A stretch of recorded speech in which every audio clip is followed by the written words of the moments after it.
turi benshi twakiriye Yesu ariko uniquement les amis de Dieu niba Imana iganiriza ikabaha stratégie ikabaha iciyumviro kubera iki kuko bari muri communion. Il ne suffit pas yuko tuba turi muri alliance gusa ngo duce tudibama, biri important ko tuguma turi aligné munsi y'irya alliance kugira ngo dushobore gukoronka communication y'ama instruction selon intambara turiko turagwana. Imana niduha stratégie, nta muntu yokuza igikorwa, nta muntu yokora igikorwa, nta muntu yorera abana bakavamwo ibintu kubera we gusa n'amakapasite yiwe.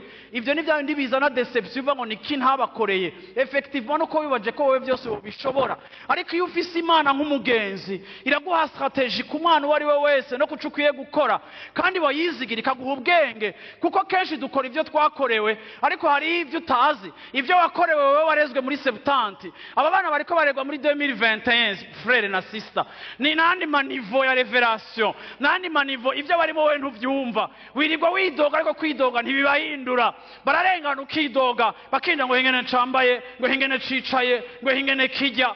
Mama utakufa, umviriza, urakeneye kuba inshuti y'Imana kugira ngo Imana iguhe strategy yingene ufashe uwo mwana, kuko kumutera imirakwe no kumukipabiliza ça va pas le changer. Ariko Imana ishobora kuguha revelation, Imana iha instruction abagenzi bayo, ikaguha strategy ingene ugwana n'ikigatanye cyaco cyose kiri mu buzima bwawe.